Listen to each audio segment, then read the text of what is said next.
चलो ध्यान देना। हाँ, पेज नंबर 81 पे आ जाओ। पीजीबीपी का टॉपिक अपना कंटिन्यू कर लें। लास्ट हमने वो टेलीकॉम लाइसेंस वाले पॉइंट्स पे बात की थी, वो कैलकुलेशन देखा था। बाकी सेक्शंस भी देख लेते हैं। सेक्शन नंबर 33 ए बी करके दिया हुआ है topic, T coffee rubber development account, ये बोला है। हाँ चलो देखो क्या टॉपिक है इसके अंदर। अब ये टी कॉफी और रबर के बिजनेस में जो लोग इन्वॉल्व हैं उनके लिए पर्टिकुलर सेक्शन बनाया गया। आप जितना भी प्रॉफिट इस बिजनेस से कमा रहे हो वो पैसा आप एक पर्टिकुलर बैंक अकाउंट में सेट असाइड कर दो, उसको इन्वेस्ट कर दो और उसका टैक्स एग्जेम्पशन ले लो। कंडीशनल बेसिस पे एग्जेम्पशन है। आपको ये पैसा नियर फ्यूचर में कुछ लिमिटेड नंबर ऑफ ईयर्स के अंदर इसी बिजनेस के एक्सपांशन के लिए या जो स्पेसिफाइड पर्पस है उसके लिए यूज करना पड़ेगा। तो गवर्नमेंट आपको बोल रही है कि आप बिजनेस से पैसे कमाओ, थोड़ा सा पैसा एक फंड में ट्रांसफर करके रख दो और वो पैसे के ऊपर टैक्स एग्जेम्पशन ले लो। एग्जेम्पशन लेने के बाद अच्छा है कि आपकी टैक्स सेविंग तो हो ही रही है, बट वो पैसा आपको इसी बिजनेस को एक्सपांड करने के लिए इन फ्यूचर वापस से यूटिलाइज करना पड़ेगा एक गिवन टाइम लिमिट में। अगर आपने ऐसा कर लिया तो ठीक है, नहीं किया तो फिर वो फ्यूचर में वापस से टैक्सेबल भी हो सकता है। तो जो भी डिडक्शन या एग्जेम्पशन आपको दिया जा रहा है वो कंडीशनल एग्जेम्पशन है। और ऐसे बहुत सारे बिजनेसेस में इस टाइप के टैक्स एग्जेम्पशंस दिए जाते हैं जो कंडीशन बेस्ड होते हैं। सेविंग्स कर लो, री इन्वेस्ट कर लो और टैक्स एग्जेम्पशन आप क्लेम कर लो, वैसा। तो अब ये सेक्शन की थियरी अपने देख लेते हैं एग्जैक्टली क्या पॉइंट्स बोले और कितना पैसा आप सेट असाइड कर सकते हो। सेक्शन का नंबर है 33 ए बी और स्पेसिफिक मैंने आपको बोला टी कॉफी और रबर प्लांटेशन या उस बिजनेस में जो लोग इन्वॉल्व हैं उनसे ये रिलेट करेगा। अगर आपको डिडक्शन क्लेम करना है तो कंडीशंस क्या क्या फुलफिल करनी है वो देख लो। सबसे पहले असेसी में कोई भी हो सकता है, इंडिविजुअल हो या कंपनी हो, लेकिन उसका बिजनेस जो है वो ये तीनों में से किसी एक इंडस्ट्री में होना चाहिए। उसके बाद सेकेंड पॉइंट में बोल रहे हैं कि जो भी पैसा डिपॉजिट करना है वो नेशनल बैंक में आपको डिपॉजिट करना पड़ेगा और तभी आपको ये बेनिफिट मिलने वाला है, अदरवाइज नहीं। Third point, assessee whose accounts have been audited and the assessee furnishes along with his return of income the report of such audit in the prescribed form and duly signed and verified by a chartered accountant in practice। Accountant का मतलब वही है। तो in short आपके bank accounts या जो भी आपके बुक्स ऑफ अकाउंट्स है वो ऑडिटेड होने चाहिए और रिटर्न ऑफ इनकम जब आप सबमिट करोगे तो ऑडिट रिपोर्ट साथ में अटैच करनी पड़ेगी, तभी जाके आपको ये सेक्शन में डिडक्शन या टैक्स एग्जेम्पशन मिल पाएगा। आगे, in cases where the accounts of the taxpayer are required to be audited under any other law, it would be sufficient if the accounts are audited under that law and the audit report as per the law is furnished along with the return with a further report in the form prescribed for the purpose of this provision। Simple बात है, अगर आपने किसी और particular law के हिसाब से accounts audit करवा लिए तो वो भी चलेगा। इन शॉर्ट ओवरऑल बात ये है कि भाई ऑडिटिंग होना चाहिए, बुक्स ऑफ अकाउंट्स ऑडिटेड ना हो वो नहीं चलेगा, ये ध्यान रखना। डिडक्शन कितना मिलेगा वो देख लो। सबसे पहले पॉइंट में बोला sum equal to the amount or the aggregate of the amount so deposited. आपने कितना अमाउंट ये नेशनल बैंक में डिपॉजिट किया वो first condition. Second, 40% of the profit of such business which ever is less. तो ये कंडीशन ध्यान रखनी है, जितना आपने एक्चुअल अमाउंट डिपॉजिट किया वो और आपका इस बिजनेस से जो प्रॉफिट हुआ उसका 40% दोनों में से विच एवर इज लेस। तो मैक्सिमम अप टू 40% आपको डिडक्शन क्लेम करने को मिलेगा, ये ध्यान रखना।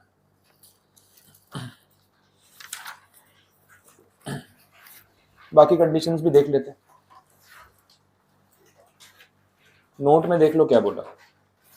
The audit report is to be furnished at least 1 month prior to the due date for furnishing the return of income under section 139 subsection 1। ये underline करके रखना, ये एमसीक्यू में पूछने वाला पॉइंट है।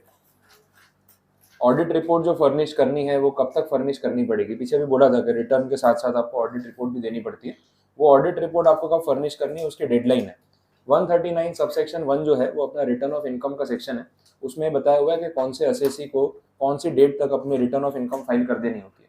तो बोला आपकी जो भी ड्यू डेट एप्लीकेबल है 139(1) में, उससे 1 महीना पहले आपको ऑडिट रिपोर्ट सबमिट करनी पड़ेगी। तो 1 month प्रायर वाली जो कंडीशन है वो एमसीक्यू में पूछ सकते हैं, ड्यूरेशन वो ध्यान रखना पड़ेगा।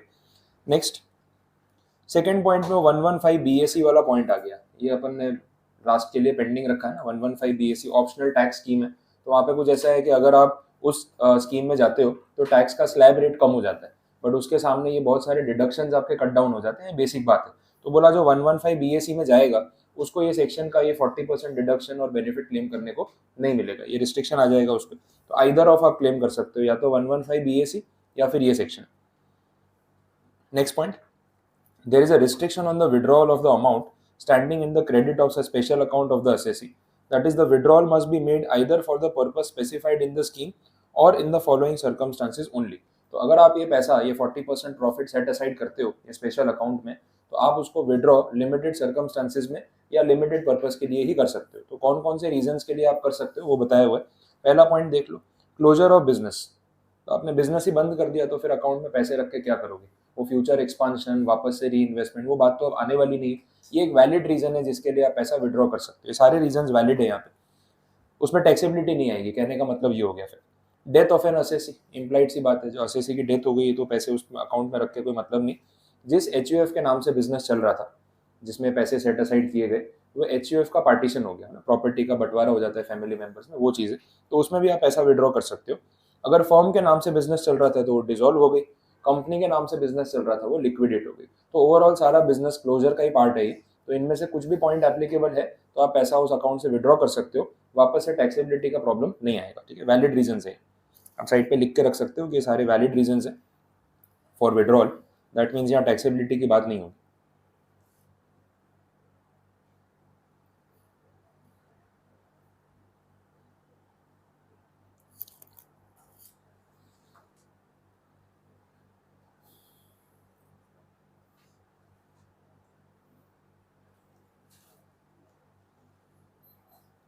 ठीक है, आगे बढ़ते हैं। Consequences in case of closure of business, एक बार फिर से वेरीफाई कर लेते हैं, मैंने उल्टा तो नहीं बता दिया। क्लोजर ऑफ बिजनेस तो बोला ये। दूसरा, dissolution of a firm, the whole of such amount shall be deemed to be the profits and gains of business or profession of that PY and chargeable to income tax as if the business had not been closed or the firm not dissolved and taxable in that PY. अब ये dissolution of the firm में ऊपर तो उन्होंने allow किया था, यहाँ पे कुछ अलग बोला हुआ है। पॉइंट एक बार वेरीफाई कर लेता हूँ, उसको अभी पेंडिंग छोड़ देते हैं। नेक्स्ट पॉइंट पे चलो। कन्वर्सली क्या बोला है, where any amount standing to the credit of the assessee in the special account or in the T deposit account is utilized by the assessee for the purpose of any expenditure in connection with such business in accordance with the scheme, such expenditure shall not be allowed as a revenue deduction in computing the income chargeable under the head PGBP। अब ये point को समझना है किस sense में बोल रहे हैं। अभी हमने पीछे देखा कि आपने जो भी प्रॉफिट कमाया है टी कॉफी रबर वाले बिजनेस से, उसमें से एक पैसा आपने साइड पे रख दिया एक स्पेशल बैंक अकाउंट में। उन पैसों पे आपको टैक्स पे करना पड़ा क्या? वो 40% प्रॉफिट जो आपने सेट असाइड किया उस पर टैक्स पे किया? नहीं, टैक्स एग्जेम्पशन मिल गया। अब एग्जेम्पशन दिया तो उसमें कंडीशन क्या रखी थी कि नियर फ्यूचर में हम ये पैसा जहां बोलेंगे वहां आप खर्च करना। आपने बोला ठीक है भाई कर देंगे, अभी तो एक बार टैक्स एग्जेम्पशन दे दो। अब यही फंड में से आपने पैसा इस बिजनेस में री इन्वेस्ट किया। अब री इन्वेस्ट किया मतलब क्या किया? खर्चा ही किया ना। अब वो खर्चा वापस से आप पीएनएल में जाके क्लेम कर सकते हो टैक्स डिडक्शन के लिए। मिलना चाहिए या नहीं मिलना चाहिए, सोच लो क्या होना चाहिए इसमें। जो पैसा आपने सेट असाइड किया जिसपे आपने टैक्स पे नहीं किया, वो पैसा आप खर्च कर रहे हो, अब उसको पीएनएल में डेबिट करके पीजीबीपी में एक्सपेंस के तौर पे क्लेम कर रहे हो। तो ऐसा एक्सपेंस आपको क्लेम करना अलाउ करना चाहिए कि नहीं करना चाहिए? डेफिनेटली नहीं करना चाहिए। रीजन क्या है? जिस इनकम पे आपसे टैक्स नहीं चार्ज किया, फिर वो पैसा जब खर्च कर रहे हो तो उस पर आपको टैक्स डिडक्शन फिर से अलाउ करेंगे। तो आपको नहीं लग रहा कि डबल बेनिफिट हो गया ये? एक ही पैसे पे दो बार टैक्स एग्जेम्पशन, एक बार इनकम एग्जेम्प्ट कर दी, एक बार एक्सपेंस की तरह अलाउ कर दिया। तो एक ही पैसे को आपने दो बार क्लेम कर लिया और डबल टैक्स सेविंग हो गया। तो ऐसा नहीं होगा। हाँ, ये इनकम आपकी टैक्सेबल की होती है अगर पास्ट में, और फिर वो पैसा आप खर्च कर रहे होते तो भाई ठीक है, जब पीएनएल में क्रेडिट किया था तो पीएनएल में डेबिट भी कर सकते हैं। बट जब क्रेडिट ही नहीं किया था तो डेबिट करने का कोई सेंस नहीं बनता है। दो बार आपको टैक्स एग्जेम्पशन नहीं मिल सकता एक ही अमाउंट के ऊपर। क्लियर हुआ? तो इस सेंस में ये चीज बोली कि जो भी पैसा आप फंड में सेट असाइड करोगे, अगर उसमें से आपने कुछ एक्सपेंसेस किए इस बिजनेस के लिए जैसा उन्होंने प्रिस्क्राइब किया था, तो उसका फिर से रेवेन्यू डिडक्शन या फिर से उसके ऊपर आपको टैक्स एग्जेम्पशन क्लेम करने को नहीं मिलेगा, बिकॉज ऑलरेडी मिल चुका है। रीजन ये, वो पॉइंट वापस पढ़ लो, देखो स्टोरी समझ में आ जाएगी।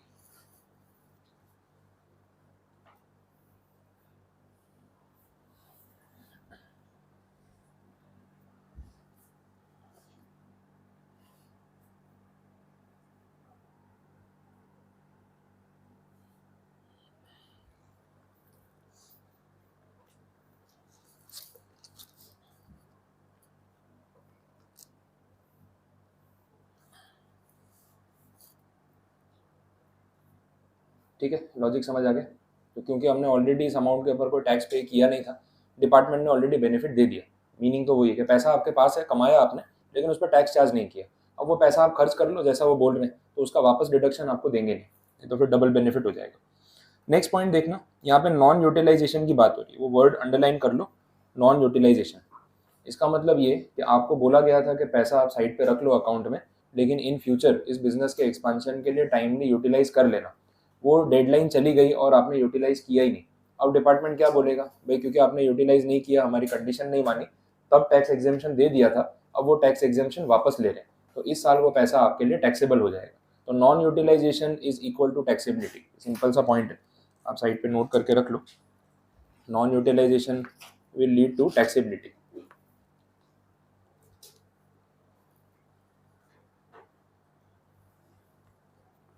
ऐसे सेक्शंस में कंडीशन टाइम लिमिट जो होती है ना, वो कुछ नंबर ऑफ ईयर्स की होती है, 2 साल 3 साल के, भाई फंड में पैसा रख लो आप, अगले 3 साल में स्पेंड कर लेना, अगले 2 साल में स्पेंड कर लेना, नहीं किया तो फिर उसके बाद इसको हम फिर से टैक्सेबल बना देंगे, आपका टैक्स बेनिफिट वापस ले लेंगे, उस टाइप की कंडीशन होती है। या उन्होंने ड्यूरेशन कोट नहीं किया तो मैं ऐसे कुछ बोल नहीं रहा हूँ, लेकिन जो भी प्रिस्क्राइब रूल्स के हिसाब से ड्यूरेशन होगी, उस ड्यूरेशन में अगर आपने स्पेंडिंग नहीं किया तो नॉन यूटिलाइजेशन मान लिया जाएगा और टैक्सेबिलिटी आ जाएगी। वैसे अगले पॉइंट पे चलते हैं। The exceptions to this provision are when the amount is not utilized in the following cases. Implied हो गया, ये सारे केसेस में अगर अमाउंट यूटिलाइज नहीं भी हो पाया तो टैक्सेबिलिटी नहीं आएगी, ये जेन्युइन रीजंस माने जाएंगे। जो ऊपर हमने रीजन देखे वैसे ही, death of the assessee, partition of HUF, liquidation of firm, यही सारे पॉइंट्स हैं, तो पहले भी कवर हो गए थे। उसके बाद देखो लास्ट पॉइंट में क्या बोला, यहाँ पे अगेन ना कुछ वो लॉक इन वाली ड्यूरेशन आ रही है। 35 AD अपन कल पढ़ रहे थे, उसमें मैंने आपको बोला था कि 35 AD का 100% कैपिटल एक्सपेंडिचर का डिडक्शन अगर आपने फर्स्ट ईयर में ले लिया तो एक नेसेसरी कंडीशन ये रहेगी कि जिन असेट्स पे या जिन बिजनेसेस के लिए आपने खर्चा किया है वो असेट्स उसी बिजनेस के लिए अगले 8 साल तक यूज़ होनी चाहिए। अगर आपने 8 ईयर्स से पहले वो मशीन्स को या असेट को बेच दिया या उसका यूज़ किसी और बिजनेस में करना स्टार्ट कर दिया तो उसका इम्पैक्ट क्या होगा, 35 AD का जो आपको बेनिफिट मिला था वो रिवर्स हो जाएगा। हाँ, उसके सामने आप 32 वाला नॉर्मल डेप्रिसिएशन सेट ऑफ कर सकते हो, लेकिन ये रिवर्सल हो जाएगा, वो बात हुई थी। सिमिलर पॉइंट यहाँ पे भी आ रहा है, बोला ये जो 33 AB वाला बिजनेस है, टी कॉफी रबर वाला, इसमें से पैसा कमा के आपने सेट असाइड किया, फंड में रख दिया। उन्होंने बोला कि इसको सपोज अगले 3 साल में आप यूटिलाइज करना फॉर दिस पर्पस ओनली। आपने बोला ठीक है कर लेंगे, अभी टैक्स एग्जेम्पशन दे दो। आपने अगले साल उन्हीं पैसों में से इस बिजनेस को एक्सपांड करने के लिए कोई asset, plant and machinery purchase की और कंडीशन को फुलफिल कर दिया, तो चलो आपने उनकी बात मान ली, कोई प्रॉब्लम नहीं। लेकिन अब वो ये बोल रहे हैं कि जो असेट आपने खरीदी है ये इस बिजनेस के लिए अगले 8 साल तक यूज होती रहनी चाहिए। अगर आपने उससे पहले इस असेट को बेच दिया या किसी और पर्पस के लिए यूज करना शुरू कर दिया तो जो आपको टैक्स एग्जेम्पशन मिला था ना वो टैक्सेबल हो जाएगा। तो एग्जैक्टली सेम कंडीशन है जो 35 AD में देखी थी, 8 साल का लॉक इन पीरियड, असेट वही बिजनेस के लिए यूज होनी चाहिए, सेम कंडीशन यहाँ पे भी बोली। तो आप वो दो सेक्शंस को अगर रिलेट कर पा रहे हो तो सेम फॉर्मेट जो है यहाँ पे भी एप्लीकेबल हो रहा है। और ऐसा रिलेट करना चाहिए, लास्ट डे पे रिवीजन करते टाइम बहुत टाइम बचता है, आपको पैराग्राफ स्टार्ट होते ही याद आ जाएगा, हाँ ये तो 35 AD वाला ही पॉइंट है, आगे बढ़ सकते हो, उसमें ड्यूरेशन भी सेम, तो उसमें आपका टाइम सेव होगा। नेक्स्ट देखते हैं आगे एक्सेप्शन में क्या बोला। फर्स्ट पॉइंट है एक्सेप्शन का, the asset is sold or otherwise transferred by the assessee to government, local authority or corporation established by or under a central, state or provincial act or a government company as defined in the given section. In short ऐसा है, ये जो 8 साल वाला lock in है उससे आप कैसे बच सकते हो। तो अगर आपने वो असेट गवर्नमेंट या लोकल अथॉरिटी को ट्रांसफर की है ना, तो ये 8 ईयर्स वाली कंडीशन को डिपार्टमेंट लेट गो करेगा, किसी और को ट्रांसफर किया तो प्रॉब्लम है। ठीक है, अब ये सेक्शन 617 का जो रेफरेंस आपको दे रखा है वहाँ पे, वो आप अवॉइड भी करोगे पॉइंट तो चलेगा, बिकॉज वो पुराना एक्ट है कंपनी लॉ का, उसके बारे में बात हो रही है और अभी वो एक्ट रेलिवेंट नहीं, अपने 2013 वाला पढ़ते हैं। 617 सेक्शन जो है उस एक्ट में गवर्नमेंट कंपनी को डिफाइन करता था, गवर्नमेंट कंपनी की डेफिनेशन वहाँ पे दे रखी थी, तो सेक्शन को आप कट कर दो चलेगा, उसको याद करने की जरूरत नहीं। नेक्स्ट यहाँ पे हो रहा है सेल और transfer of the asset in connection with the succession of a firm bye a company in the business or profession carried on by the firm, as a result of which the firm sells or otherwise transfers to the company any asset, and the scheme or the deposit scheme continues to apply to the company in the manner applicable। यहाँ पे conversion हो गया, आपने अपनी partnership firm को company में convert कर लिया, अभी तक फर्म के नाम से बिजनेस कर रहे थे, अब कंपनी के नाम से बिजनेस कर रहे हो, बोला इससे इस पॉइंट पे कोई फर्क नहीं पड़ेगा। तो जो 8 ईयर्स वाली जो डेडलाइन है, जो लॉक इन है, वो कंटिन्यू होता रहेगा। जो फंड आपने बनाया था फर्म के नाम से, मान लो 1 साल 2 साल 3 साल से आप वो असेट यूज कर रहे थे, अब आपने उसको कंपनी में कन्वर्ट कर दिया, रिमेनिंग 5 ईयर्स कंपनी भी पूरा कर ले तो भी कंडीशन वैलिड मानी जाएगी। तो कन्वर्जन की वजह से यहाँ नॉन कंप्लायंस का प्रॉब्लम या टैक्सेबिलिटी का इशू नहीं आने वाला, ये ध्यान रखना। बाकी नीचे जो कंडीशंस बोली उसमें वही बता रहे कि सारी असेट्स ट्रांसफर हो गई from firm to the company, सारी लायबिलिटीज ट्रांसफर हो गई, जो पार्टनर थे वो शेयर होल्डर बन गए, तो यूजुअली कन्वर्जन के केस में ऐसे ही होता है। ठीक है, पता चला ये, तो ये 33 AB की सारी कंडीशंस थी। अब इसके साथ साथ एक टेबल दे रखा है, वो समझ लेते हैं क्या पॉइंट है, अच्छी कंडीशन है वो। ये टी कॉफ़ी वाला जो बिजनेस है उससे कनेक्टेड या रबर बिजनेस के बारे में बात हो रही है। एक्चुअली में टी कॉफ़ी वाली जो कंपनीज जो बिजनेस कर रही है, तो इसमें ना जो एक्टिविटी है उसमें एग्रीकल्चर एक्टिविटी का पोर्शन भी आ जाता है और कमर्शियल या सेकेंडरी प्रोडक्ट वाला पोर्शन भी आ जाता है। उनका बिजनेस का नेचर ही ऐसा है। एक होता है कि वो आप जो टी या कॉफ़ी है तो आप पैकेट में उसको पैक करके बेच रहे हो, that is a secondary product. जो कॉफ़ी पाउडर या टी पाउडर आ रहा है तो that is a secondary product, लेकिन ओरिजिनल प्रोडक्ट क्या है, टी के लीव्स या कॉफ़ी के बीन्स। ठीक है, अब ये कंपनीज ने लॉन्ग टर्म में इतने अच्छे पैसे कमा लिए हैं कि ये लोग बाहर से टी लीव्स या फिर कॉफ़ी बीन्स आउटसोर्स नहीं करते। इन्होंने अपना खुद का फार्मिंग ही सेटअप कर लिया, ज़मीन खरीद ली, खुद के स्टाफ या एम्प्लॉयज़ ही एज अ फार्मर काम कर रहे हैं, तो इनकी खुद की ज़मीन पे ये ग्रो हो रहा है और उसके बाद वो उसको क्या है पैकेट में कन्वर्ट करके सेकेंडरी प्रोडक्ट में पैक करके आपको बेच रहे हैं, या टी बैग्स बना रहे हैं या कॉफ़ी पाउडर बना रहे हैं, वैसा हो रहा है। तो इनका जो टोटल बिजनेस है उसका एक हिस्सा एग्रीकल्चर है और दूसरा हिस्सा जो है वो कमर्शियल प्रोडक्शन है। तो बोला कि टैक्सेबिलिटी कैसे करें, क्योंकि हमें पता है कि एग्रीकल्चर इनकम जो है इंडिया में वो एग्जेम्प्ट है, बट ये जो पैकेट में उसको कन्वर्ट करके बेच रहे हैं वो तो सेकेंडरी प्रोडक्ट हो गया, वो एग्रीकल्चर नहीं है, तो बिजनेस इनकम भी तो आ ही रही है। तो बोला एक काम करते हैं, लमसम एक रेशियो डिसाइड कर लेते हैं कि भाई जितना भी ये टी कॉफी रबर वाली कंपनीज टोटल अर्न कर रही है उसका कितना परसेंट एग्रीकल्चर मान ले और कितना बिजनेस, वो परसेंटेज आपको यहाँ पे दे रखा है। ये इनकम टैक्स एक्ट के साथ हमने स्टार्टिंग में बात की थी, इनकम टैक्स रूल्स 1962, तो उसके रूल्स के अंदर ये परसेंटेज डिफाइन किए हुए हैं जो यहाँ पे लिखे हैं। तो ये फिक्स है, आपको ध्यान रखना पड़ेगा कि कौन से बिजनेस में कितना परसेंट एग्रीकल्चर और कितना बिजनेस। वैसे देख लेते हैं। सबसे पहला रबर मैन्युफैक्चरिंग वाले में आप देख लो, इसमें बोला रबर मैन्युफैक्चरिंग में एक कंपनी जितना भी पैसा कमा रही है उसका 65% एग्रीकल्चर इनकम मान लिया जाएगा। ये अजम्पशन है, रूल में फिक्स कर दिया, तो अपने को इसमें दिमाग नहीं लगाना। बाकी का 35% बिजनेस इनकम माना जाएगा। तो टैक्सेबिलिटी कौन से पोर्शन पे आएगी, बिजनेस वाले पे, 35% वाले पे। वैसा कॉफी वाले केस में देख लो, इसमें बोला है कि आप कॉफ़ी के ऊपर क्या प्रोसेस कर रहे हो उस पर भी डिपेंड करता है। Sale of coffee grown and cured, फिर एक है grown cured roasted and grounded. ठीक है, वैसा है। तो उसमें अलग अलग कॉफ़ी बीन्स होते हैं, उसको उसके फ्लेवर के लिए उसको पहले रोस्ट किया जाता है, रोस्ट करने के बाद उसको पाउडर फॉर्म में कन्वर्ट करते हैं, दैट इज ग्राउंडेड। तो वो प्रोसेस है। तो इसमें बोला कि एग्रीकल्चर पोर्शन 75 है और बिजनेस पोर्शन 25 है, ये फिक्स कर दिया। टी वाले केस में 40 और 60% रखा है। तो अगर ये डायरेक्ट रेट आपको पूछ लिया परसेंटेज तो ध्यान आने चाहिए, बस उतना कंडीशन है। बोलो पता चला ये। तो 33 AB वाला पॉइंट हो गया, टी कॉफ़ी रबर। वैसा ही एक सिमिलर सेक्शन 33 ABA, एकदम सेम फॉर्मेट है, थोड़ा बहुत खाली डेटा चेंज होने वाला है। साइट रिस्टोरेशन फंड की बात हो रही है। साइट रिस्टोरेशन में बिजनेस क्या है वो समझ लो। फर्स्ट लाइन में ही बोला है, the tax payer is engage in the business of prospecting for और एक्सट्रैक्शन ऑफ और प्रोडक्शन ऑफ पेट्रोलियम और नेचुरल गैस और बोथ इन इंडिया। प्रोस्पेक्टिंग का मतलब ये होता है कि आप सर्च कर रहे हो कि भाई कहाँ पे ये साइट है जहाँ पे ये चीज़ें अवेलेबल है। अब मिनरल्स में ऐसा तो नहीं है ज़मीन में से आपको मिनरल्स एक्सट्रैक्ट करने हैं तो देख के ही मालूम पड़ जाएगा भाई यहाँ से ये मिनरल्स मिलने वाले हैं। तो कंपनीज को पहले ना सर्च करना पड़ता है, टेस्टिंग करनी पड़ती है, ड्रिलिंग करनी पड़ती है, काफ़ी डेप्थ तक जाके चेक करना पड़ता है कि मिनरल्स यहाँ पे अवेलेबल है या नहीं। तो दैट पोर्शन इज प्रोस्पेक्टिंग, कि अभी तो ढूंढ रहे हैं कहाँ पे क्या मिलेगा। नेचुरल गैस के रिसोर्सेज है, अभी लद्दाख में अपना जम्मू कश्मीर में लिथियम का सोर्स मिला है, आपने पढ़ा होगा न्यूज़ पे। तो लिथियम अभी आजकल डिमांड में, लिथियम आयन बैटरी ईवी वाले सेक्टर में, तो लिथियम की वैसे डिमांड बहुत ज़्यादा है। जम्मू कश्मीर वाले रेंज में लिथियम का बहुत बड़ा रिजर्व मिला है। अब गवर्नमेंट इमीडिएटली उस पर एक्शन ले रही है क्योंकि लिथियम की वैसे ही रिक्वायरमेंट है, उन्हें सही टाइम पे मिल गया, अभी ज़रूरत थी वैसे ही मार्केट को। अब उसके ऊपर काम होगा तो वहाँ पे माइनिंग होगी, लिथियम एक्सट्रैक्ट होगा और ये बैटरी वाला जो मैन्युफैक्चरिंग है लिथियम आयन का, उसमें बहुत ज़्यादा सपोर्ट करने वाला है। तो ढूंढने में भी तो मेहनत लगी होगी। अच्छा, ऐसा भी नहीं है कि एक साइड पे ड्रिल किया तो कुछ ना कुछ मिल ही जाएगा। हो सकता है कि वहाँ पे खर्चा किया लेकिन कुछ एक्सट्रैक्ट नहीं कर पाए। तो प्रोस्पेक्टिंग जो है वो इनिशियल स्टेज पे होता है, जब कुछ मिल गया आपको रिसोर्स, फिर जब उसका एक्सट्रैक्शन स्टार्ट करते हो, that is the second thing, और उसके बाद कमर्शियल प्रोडक्शन। तो इसमें से कोई भी काम आप कर रहे हो ना, तो 33 ABA साइट रिस्टोरेशन वाले बिजनेस में आपको काउंट कर लेंगे। बाकी फॉर्मेट सिमिलर है, इसमें भी यही बोला, आप जितना प्रॉफिट इस बिजनेस से कमाओगे उसका एक हिस्सा SBI के एक स्पेशल बैंक अकाउंट के अंदर आप पास ऑन कर दो, उसको वहाँ पे लॉक इन रखो और कुछ नंबर ऑफ ईयर्स में इसी बिजनेस के एक्सपांशन के लिए आपको फंड यूटिलाइज करना है, टैक्स एग्जेम्पशन दे देंगे। क्लियर। अब जैसे टी कॉफी रबर में कितना बोला था, एक्चुअल जितना आपने डिपॉजिट किया और 40% of your profit which ever is less, यहाँ पे 40% के बदले कितना हो जाएगा 20%। तो रेट हाफ हो गया, बाकी सिमिलर कंडीशन है। देख लो मेन टर्म्स मैंने हाईलाइट किए ही। नेक्स्ट पेज पे देख लो,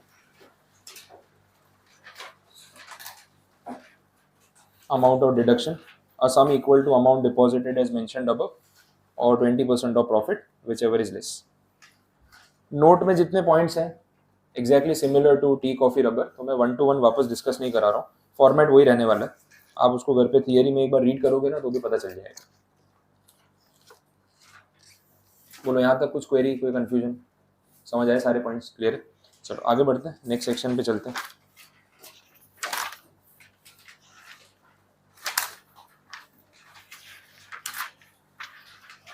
पेज नंबर 92 पे आ जाओ। अदर डिडक्शंस करके एक सेक्शन नंबर 36 दिया हुआ है।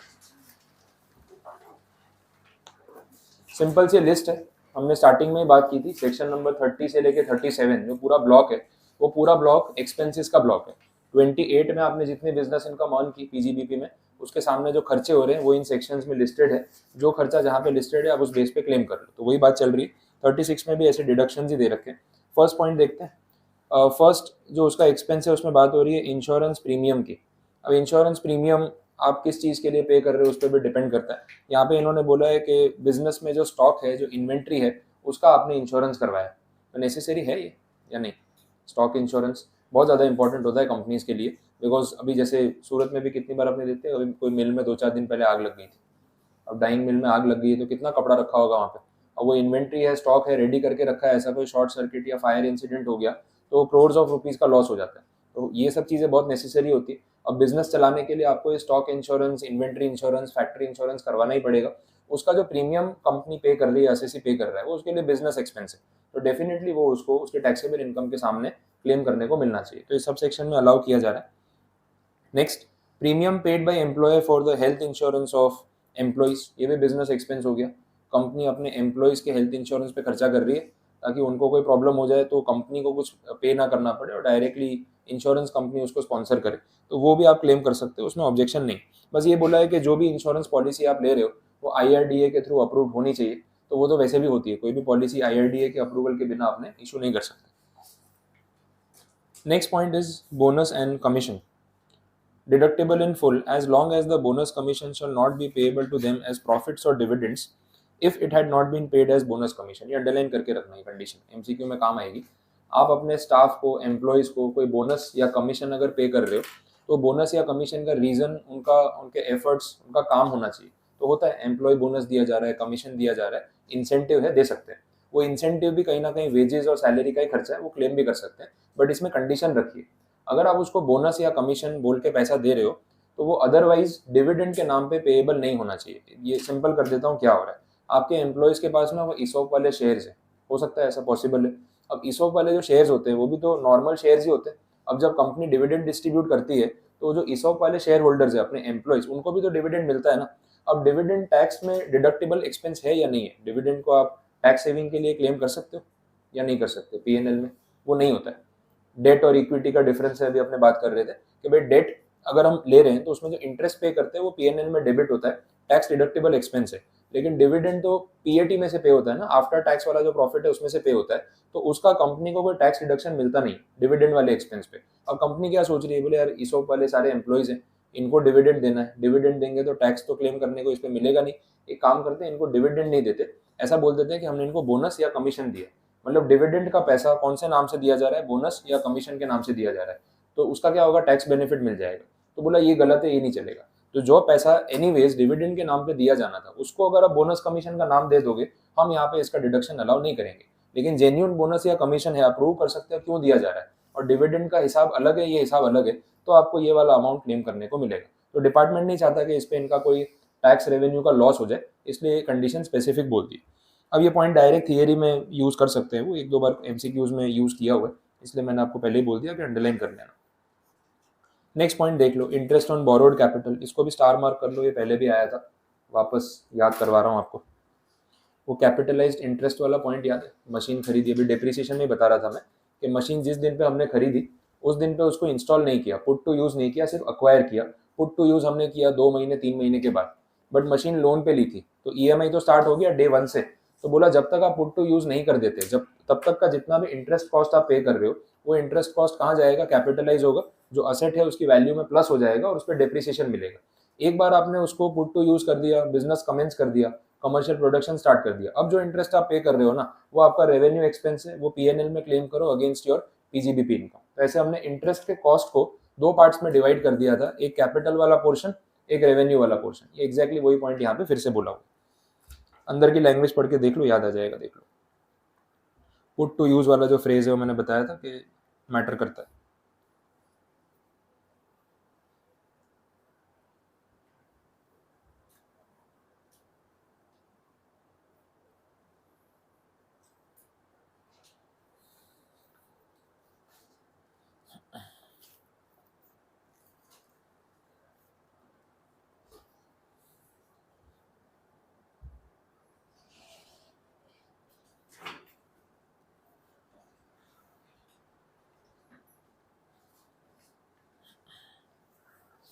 ठीक है, लैंग्वेज क्लियर।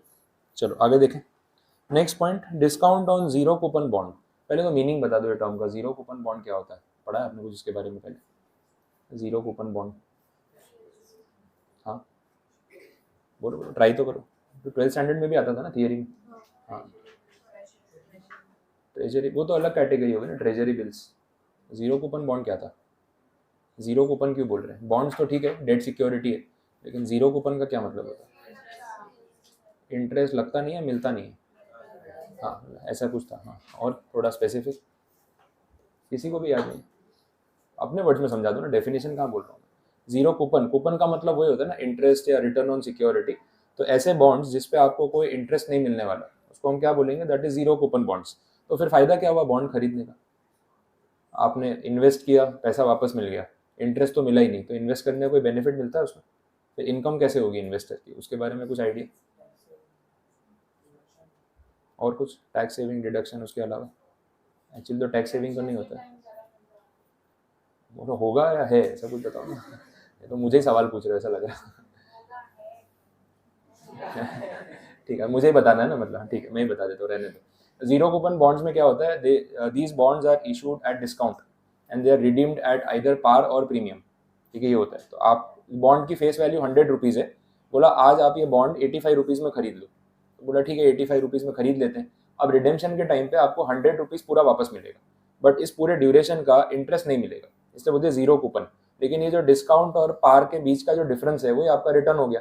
तो 85 में आपने चीज़ खरीदी और 100 में बेची, ये वैसी बात होगी, तो 15 रुपीज़ का रिटर्न आपको मिल गया ना।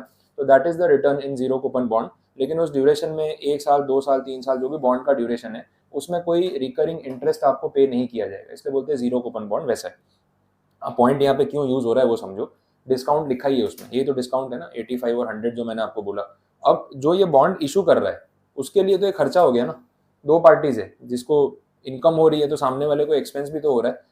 तो जिस एंटिटी ने बॉन्ड इशू किया उसके लिए 15 रुपये एक्सपेंस है, और जिसने बॉन्ड खरीदा उसके लिए 15 रुपये इनकम है। तो जिसके लिए एक्सपेंस है वो तो अपने बिजनेस में क्लेम करेगा ना, कि भाई मैंने पैसा उधार लिया, उसके बदले मुझे 15 रुपये ब्याज भरना पड़ा, वो मैं एक्सपेंस के तौर पे क्लेम कर रहा हूँ, तो ये डिडक्टिबल है, ये यहाँ पे क्लैरिफाई किया। चलो आगे बढ़ रहे हैं। Next, contribution to provident and other funds. वो बात अपनी हुई थी, पीएफ फंड और ईएसआई फंड, ये सब में एम्प्लॉयर की तरफ से भी तो एक कंट्रीब्यूशन जाता है ना।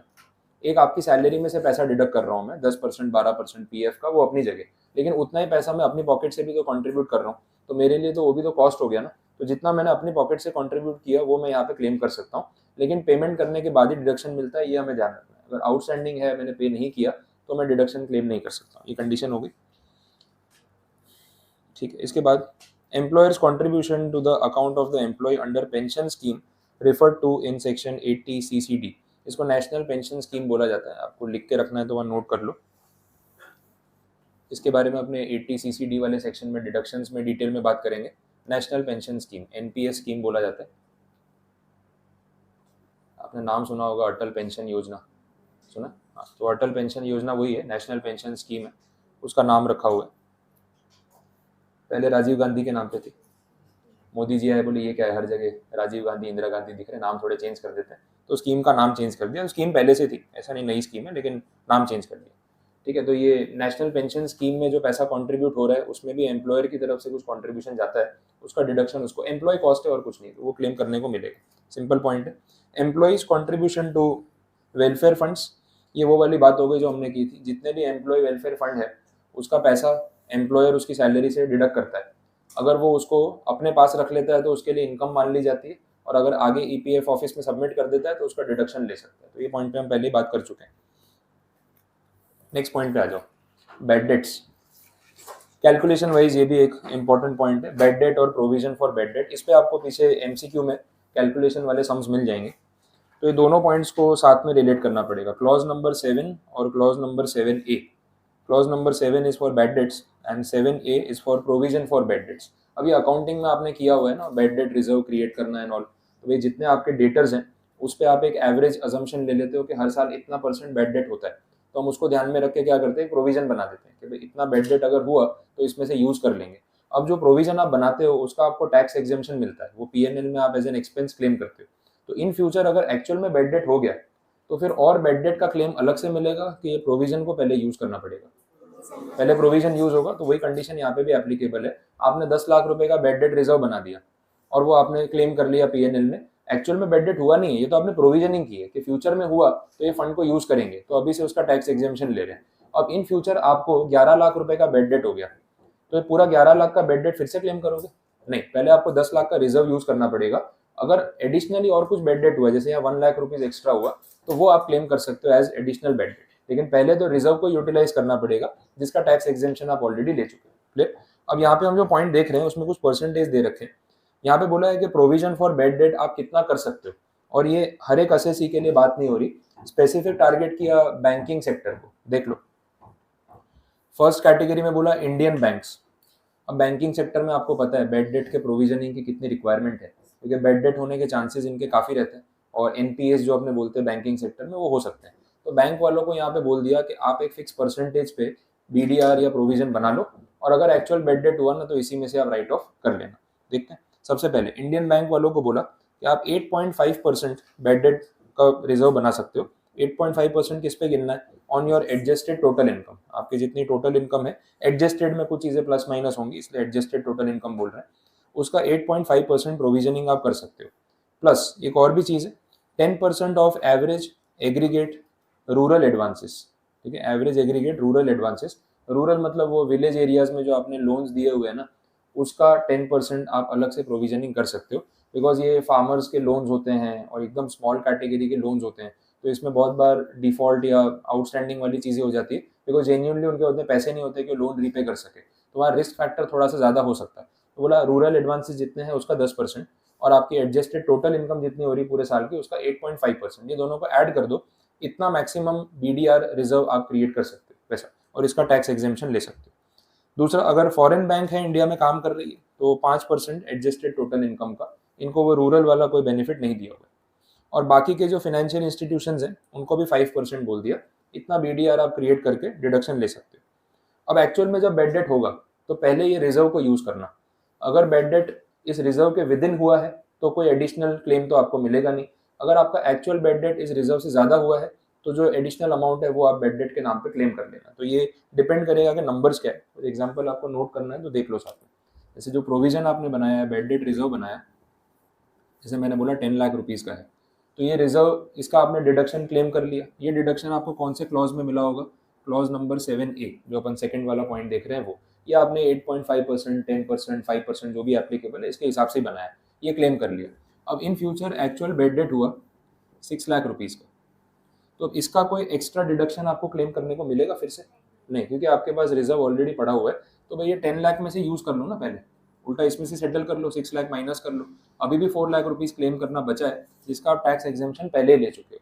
तो इस सिचुएशन में आपको इसका कोई सेपरेट क्लेम करने को नहीं मिलेगा, ये ध्यान रखना। लेकिन ये अगर आपका बेड डेट का अमाउंट ज़्यादा है, 13 लाख है, अब क्या होगा? ये 13 लाख जो है इसमें से 10 लाख का बेनिफिट तो आप पहले ही ले चुके हो, तो वो तो फिर से क्लेम नहीं करना। लेकिन जो एडिशनल बेड डेट हो गया एक्सेस, ये वाला तो क्लेम करने को मिलेगा। अब ये कौन से क्लॉज में क्लेम करने को मिलेगा? क्लॉज नंबर 7 में जो अपन पढ़ रहे हैं। आया समझ में? आपको एमसीक्यू में ऐसे ही पॉइंट्स मिलने वाले हैं, इसलिए मैं ये कैलकुलेशन के साथ बता रहा हूँ, तो ध्यान रखना उसको।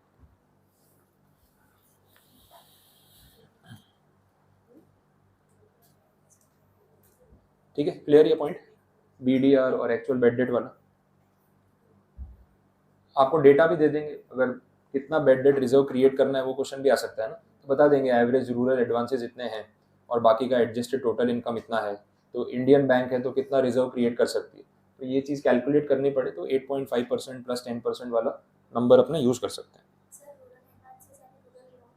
हाँ, रूरल लोन्स मतलब रूरल एरियाज़ में आपने जितने भी लोन्स बांटे होंगे तो वो सारे रूरल एडवांसेस में आते हैं।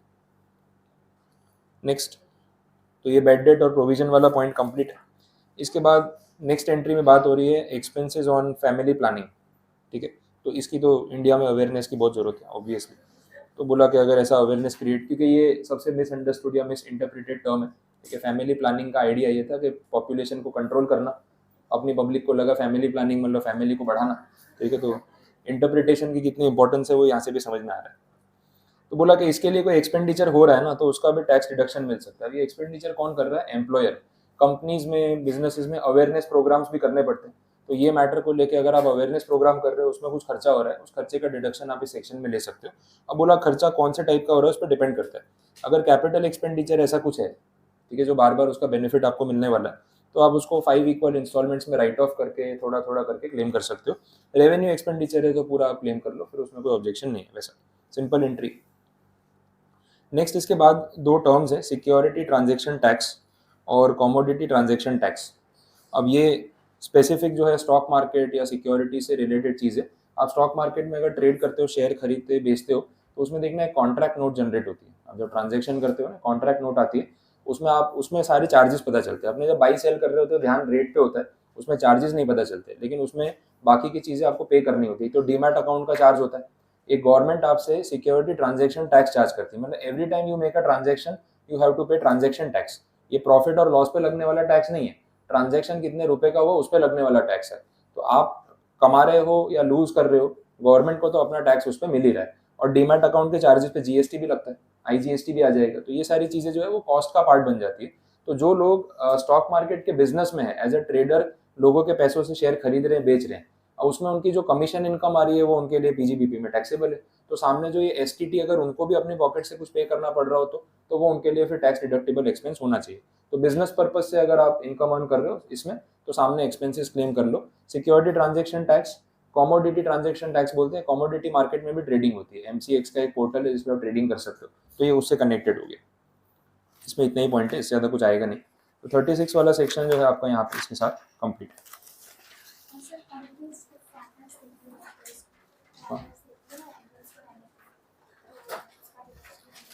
हाँ, अगर उसमें कुछ खर्चा हो रहा है तो डिडक्शन ले सकते हो, क्योंकि उससे आने वाला जो रेंट है वो इनकम पीजीबीपी में टैक्सेबल होती है, अपन ने स्टार्टिंग में देखा था। तो एक्सपेंस क्लेम कर सकते हो, उसमें प्रॉब्लम नहीं है।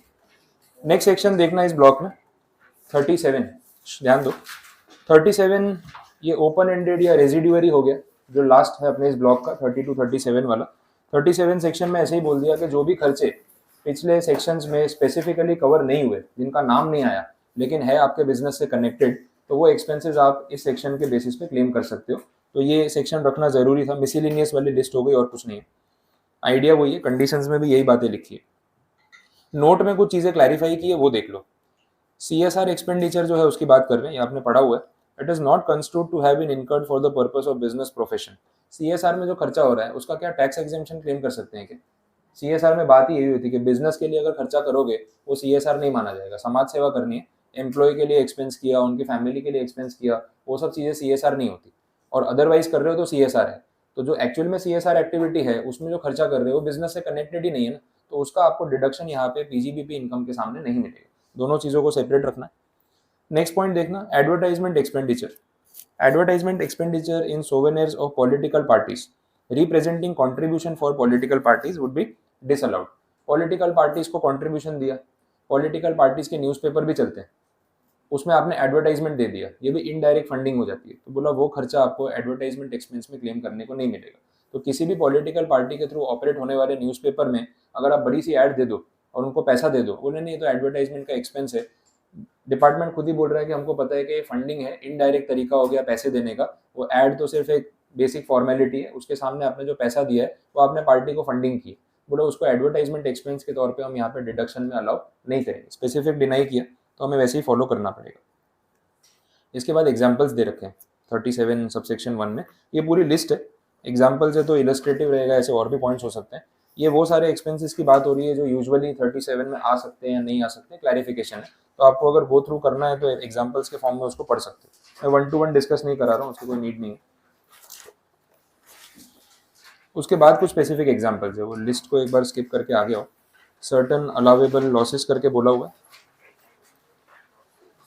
कुछ इंटरेस्टिंग पॉइंट्स।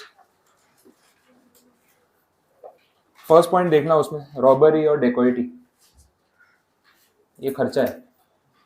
अब बोला क्लेम करने को मिलेगा या नहीं मिलेगा, तो नॉर्मली तो नहीं मिलना चाहिए ना।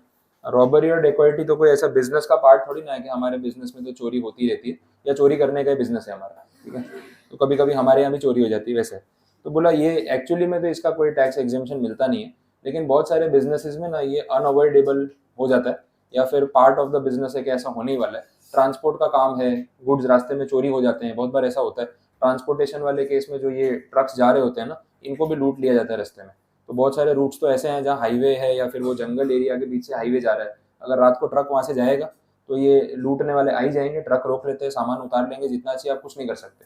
तो रूट भी वही है और अवॉइडेबल नहीं है कि आप उस चीज़ को रोक सको, बचा सको। तो बिजनेस का एक्सपेंस ही हो गया कि इतना सामान तो चोरी होने ही वाला है, इतना नुकसान जाने वाला है। तो अगर ऐसा कुछ है तो एक्सेप्शनल सर्कमस्टांसेस में ये एक्सपेंस भी आपको अलाउ किया जा सकता है। तो बोला नॉर्मली तो नहीं अलाउ होता है, लेकिन एक्सेप्शन है तो अलाउ कर सकते हैं, पॉसिबिलिटी है, इतना बता दिए।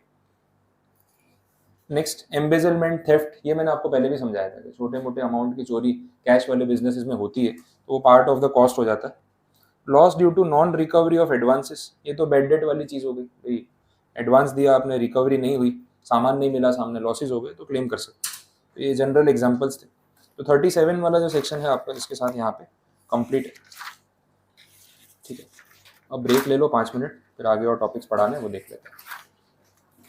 हाँ, कंटिन्यू कर रहे हैं नेक्स्ट सेक्शन, बंद कर दो लास्ट में। पेज नंबर 97 पे आ जाओ। नेक्स्ट सेक्शन जो है वो कंटिन्यू कर रहे हैं, और वो अगेन एक इम्पॉर्टेंट पार्ट है इस चैप्टर का भी, और जो टैक्सेशन के कैलकुलेशन हम सीख रहे हैं उसमें एक इम्पॉर्टेंट पॉइंट आगे भी एक चैप्टर में रिलेट होने वाला है। बात यहाँ पे पार्टनरशिप फॉर्म की हो रही है, स्पेसिफिक है सेक्शन नंबर 40 उसका क्लॉज बी। ये स्टार्टिंग में भी अपने जब सेक्शन 28 पढ़ रहे थे ना, तो उसमें बात हो रही थी कि पार्टनरशिप फर्म में पार्टनर्स को जो भी सैलरी या रेम्यूनरेशन फर्म से मिल रहा है। मैंने आपको मेरा एग्जांपल दिया था कि मैं फर्म से जो भी पैसा रेज कर रहा हूँ, वहाँ पे कोई एम्प्लॉयर नहीं जो मुझे पे ऑफ कर रहा है। तो partner salary is not taxable under income from salary, but वो पार्टनर के लिए पीजीबीपी की इनकम होती है। तो पार्टनरशिप फर्म में अकाउंटिंग कैसे होती है और टैक्सेबिलिटी कैसे होती है वो थोड़ा अपने इसमें समझ लेते हैं। कुछ लिमिटेशंस भी दे रखी है जो कैलकुलेशन में काम आती है। अब मुझे भी मेरी पार्टनरशिप फर्म का जब रेवेन्यू या प्रॉफिट शो करना होता है या उसमें से रेम्यूनरेशन लेना होता है, तो ये कैलकुलेशन मुझे यूज़ करना पड़ता है, और इसके हिसाब से मैं डिडक्शन ले सकता हूँ। अब देखो पॉइंट क्या है यहाँ पे, अगर मैं मेरा एग्जाम्पल ले रहा हूँ तो एक पार्टनरशिप फर्म मैंने बना रखी है, दैट इज इग्नाइट एकेडमी, ठीक है। अब इसमें हम 2 लोग पार्टनर है, मैं और भूपेंद्र सर दोनों पार्टनर है। 50% प्रॉफिट शेयरिंग रेशियो हमारा दोनों का है, कैपिटल कंट्रीब्यूशन भी इक्वल है। अब इस फर्म की जो भी इनकम आ रही है उसमें से हम दोनों रेम्यूनरेशन रेज कर रहे हैं, ठीक है। अब फर्म की एक इनकम अज्यूम कर लेते हैं कैलकुलेशन पॉइंट ऑफ व्यू से, जो भी अमाउंट कलेक्ट हो रहा है, क्या हुआ, नहीं नहीं, जो मैं अमाउंट यहाँ पे लिख रहा हूँ ना उसके बारे में कुछ सोचना नहीं, हाँ ठीक है। तो पीएनएल में कुछ भी अमाउंट आ रहा होगा, एक बैलेंस शीट बना लेते हैं, पीएनएल बना लेते हैं, कैलकुलेशन वाइज देख लेते हैं कितना रेवेन्यू, सामने कितने एक्सपेंसेस, नेट प्रॉफिट कितना बच रहा है, अपने पार्टनर्स को कितना पे कर रहे हैं वो देख लेते हैं। तो नंबर्स के साथ पूरा कैलकुलेशन समझ आएगा। अज्यूम कर लेते हैं कि रिसिप्ट साइड पे जो टोटल कलेक्शन हो रहा है दैट इज 10 लाख रुपीज़, ठीक है। ये अजम्पशन है, इस पर आगे नहीं सोचना है। आगे एक्सपेंसेस की बात कर लेते हैं। अब एक्सपेंसेस में कॉमन एक्सपेंसेस में रेंट होगा, जेरोक्स का एक्सपेंस होगा, एडवर्टाइजमेंट, स्टाफ सैलरी, ये सब चीज़ें रहेंगी, लाइट बिल होगा। ये सारे खर्चे माइनस करने के बाद सपोज अमाउंट अज्यूम कर लेते हैं 6 लाख रुपीज़, ये सारे एक्सपेंसेस हैं। अब जो प्रॉफिट बच रहा है वो कितना हो गया, 4 लाख। अब ये 4 लाख रुपीज़ का प्रॉफिट बचा, this is before paying anything to the partners. अभी हमने इसमें से कोई पैसे लिए नहीं है। 6 लाख रुपए में तो सिर्फ आउटसाइड जो एक्सपेंस हुआ है वो है। 4 लाख रुपए हमारे पास प्रॉफिट बचा है, जिसमें से मेरा और सर का अभी रेम्यूनरेशन जो है वो क्लेम करना बाकी है। अब ये 4 लाख रुपीज़ में हम तो क्या करेंगे, 2-2 लाख रुपए बांट के ले जाएंगे, ठीक है, खत्म। अब पार्टनरशिप फर्म का प्रॉफिट कितना हो गया, 0। तो ऐसे ही दिखाएंगे, नहीं तो फिर 30% टैक्स आएगा।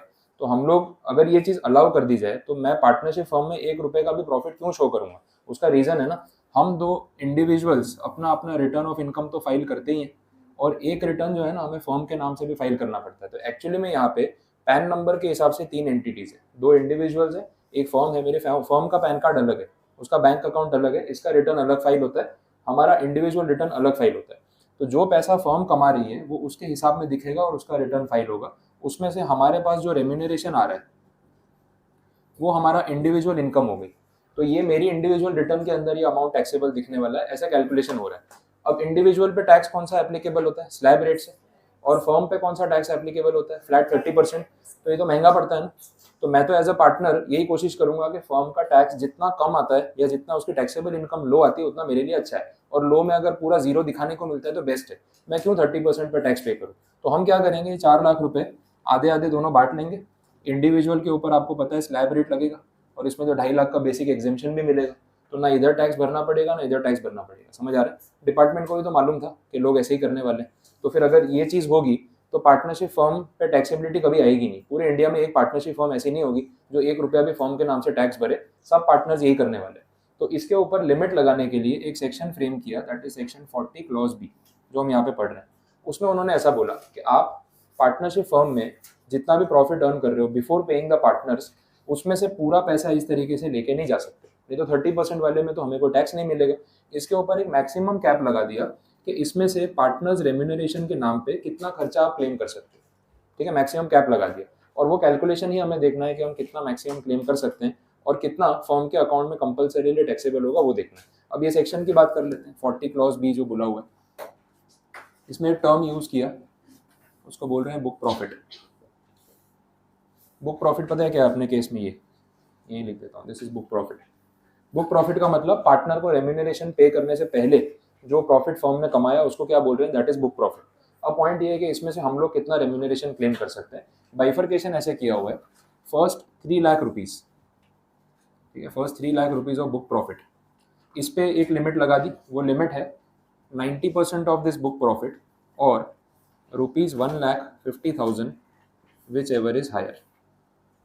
अब इसको कैसे इम्प्लीमेंट करना है, किसी फर्म का बुक प्रॉफिट अगर 3 लाख रुपए तक है तो उसके ऊपर ये 2 लिमिट्स इस तरीके से एप्लीकेबल होंगी। अपना बुक प्रॉफिट कितना है यहाँ पे 4 लाख है, तो पूरा 3 लाख तो यहाँ पे कवर हो ही रहा है। तो फुल 3 लाख रुपीज के ऊपर ये लिमिट लगा दो। 90% ऑफ 3 लाख मतलब कितना हो गया, 2,70,000 और ₹1,50,000 विच एवर इज हायर। क्या सिलेक्ट होगा, 2,70,000। तो इसका मतलब ये कि जो ये 4 लाख रुपए यहाँ पे पार्टनरशिप फर्म ने प्रॉफिट कमाया हुआ है, उसमें से पहले 3 लाख रुपए में से मैं और मेरा पार्टनर 2,70,000 रुपीज जो है वो रेम्यूनरेशन क्लेम करके लेके जा सकते हैं। आया समझ में। अच्छा, ऊपर भी तो और बुक प्रॉफिट हो रहा है ना 1 लाख रुपए का, इस पे जो लिमिट एप्लीकेबल है वो भी देख लेते हैं।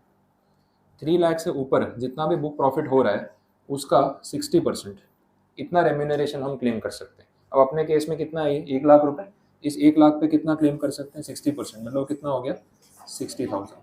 समझ आ गया, ये प्लस हो जाएगा। इन शॉर्ट ऐसा है कि जो 4 लाख रुपए फर्म ने बुक प्रॉफिट कमाया उसमें से हम पार्टनर्स 2,70,000 प्लस 60,000, टोटल कितना 3,30,000 मैक्सिमम इतना रेम्यूनरेशन क्लेम कर सकते हैं। तो बाकी का जो रिमेनिंग अमाउंट है कितना बचेगा, 70,000 बच रहा है। ये 70,000 किसके ऊपर टैक्सेबल होगा, ये फर्म के ऊपर टैक्सेबल होगा कंपलसरी। इस पे कितना टैक्स रेट लगेगा, फ्लैट 30%। तो 70,000 पे 30% मतलब पार्टनरशिप फर्म के अकाउंट से मुझे 21,000 तो टैक्स पे करना ही पड़ेगा। आया समझ में। और ये जो अमाउंट है ये हम पार्टनर्स रेम्यूनरेशन के तौर पे क्लेम कर सकते हैं, और अगर हमारा रेशियो 50-50 है तो ये अमाउंट हम आधा आधा क्लेम करके ले जाएंगे अपने पर्सनल अकाउंट्स में। This will be 165। आ गया समझ में। तो हमारे इंडिविजुअल रिटर्न में 1,65,000 रुपीज़ की इनकम हम इग्नाइट एकेडमी से क्लेम कर सकते हैं। कुछ क्लियर हुआ, टैक्सेबिलिटी कैसे आ रही है। तो सिंपल फॉर्मूला, पहले आप फर्म की पूरी इनकम देख लो, फर्म के सारे एक्सपेंसेस क्लेम कर लो, बुक प्रॉफिट निकाल लो। इस बुक प्रॉफिट पे सेक्शन 40 का क्लॉज भी एप्लीकेबल है कि आप इसमें से मैक्सिमम कितना पार्टनर रेम्यूनरेशन क्लेम कर सकते हो। पार्टनर रेम्यूनरेशन कैसे गिनना है वो लिमिट यहाँ पे देख लो। First 3 lakh rupees of your book profit, उस पर लिमिट एप्लीकेबल है 90% और 1,50,000 विच एवर इज हायर। अगर ये पूरा 3 लाख है तो हमेशा यही हायर आने वाला है, ये भी इम्प्लाइड सी बात है।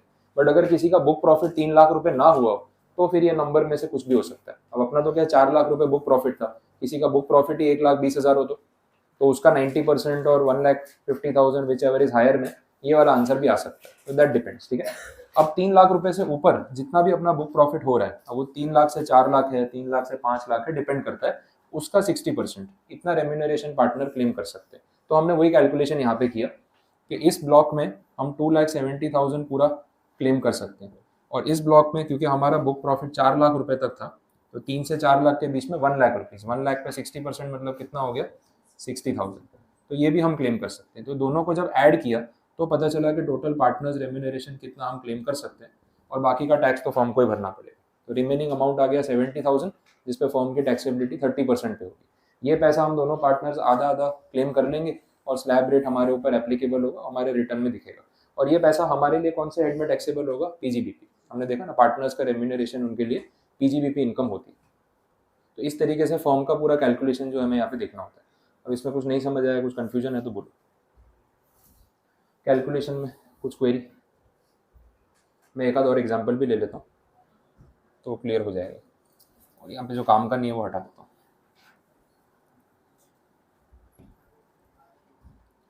ठीक है, इसमें 3,30,000 आया पार्टनर्स रेम्यूनरेशन, बाकी का नेट प्रॉफिट जो है वो फर्म के अकाउंट में टैक्सेबल। ये हो गया पार्टनर्स रेम्यूनरेशन।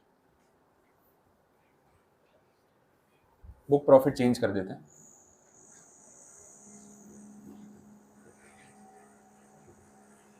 थोड़ा बढ़ा देते हैं यार, इतने में घर नहीं चलेगा। 4 लाख रुपए बुक प्रॉफिट है, इसको 7 लाख कर देते हैं। हाँ, सच्ची वाला तो मैं इनकम टैक्स वालों को नहीं बताता है, तुम कहाँ पूछ रहे हो? ठीक है, नहीं नहीं, मैं खुद भी याद नहीं रखता। चलो बुक प्रॉफिट देख लो, मैंने पहले ही बोला ये सब सवाल नहीं पूछने। चलो 7 लाख रुपीज़ जो है वो बुक प्रॉफिट है। अब इसमें कैलकुलेशन वैसे ही करना पड़ेगा। बुक प्रॉफिट को आप डिवाइड कर लो 0 to 3 लाख, और 3 लाख से अबव जितना भी जा रहा है, ये 7 लाख तक जा रहा है। क्लियर? अब इस पे क्या लिमिट एप्लीकेबल है? वो 90% और 1,50,000 विच एवर इज हायर, क्या आएगा अमाउंट? 2,70,000 ही आ जाएगा, प्लस 3 लाख टू 7 लाख, ये कितना है? 4 लाख रुपीज़ हो रहा है। इस पे कितना रेट लगेगा? 60%। तो 4 लाख पे 60% गिन लो, कितना होगा? 2,40,000। टोटल पता चल जाएगा ये, या नीचे लिख देता हूँ कितना हो रहा है ये? 5,10,000। ये अमाउंट आ गया। दिस इज पार्टनर्स रेम्यूनरेशन, जो टोटल हम क्लेम कर सकते हैं। अब बुक प्रॉफिट आपका आ रहा था 7 लाख रुपीज़, उसमें से पार्टनर्स मैक्सिमम इतना ही क्लेम कर सकते हैं, बाकी का टैक्स कौन पे करेगा? फर्म पे करेगी। तो टैक्सेबिलिटी के पॉइंट ऑफ व्यू से अगर मैं डिवीजन कर दूं तो 5,10,000 जो है वो पार्टनर्स रेम्यूनरेशन, और बाकी का 1,90,000 जो है वो फर्म के अकाउंट में टैक्सेबल। अब इस पे जो टैक्स का रेट है वो आपको पता है 30%। तो कितना आ जाएगा? 57,000। ठीक है, आ रहा है समझ में? तो देखो कितना टैक्स का अमाउंट कितना हैवी हो गया ना। 57,000 रुपीज़ आपको टैक्स पे करना पड़ रहा है। 1,90,000 रुपीज़ का नॉमिनल प्रॉफिट, ये प्रॉफिट कोई बहुत बड़ा अमाउंट नहीं है, लेकिन क्योंकि फ्लैट रेट ऑफ टैक्स है, वो टैक्स लायबिलिटी बढ़ जाती है। अब ये जो अमाउंट है ये पार्टनर्स अपने अपने रेशियो में क्लेम कर सकते हैं, 5,10,000। अब अगर हमने ये आधा आधा अपने बुक्स ऑफ अकाउंट्स में क्लेम कर लिया, ये प्रॉफिट शेयरिंग रेशियो इक्वल है, तो ऑब्वियसली इक्वली क्लेम करना पड़ेगा। ये 2,55,000 ईच हो जाएगा। अब ये हमारा इंडिविजुअल कैलकुलेशन। अब ये मेरी income I from my partnership firm, that is income from PGBP.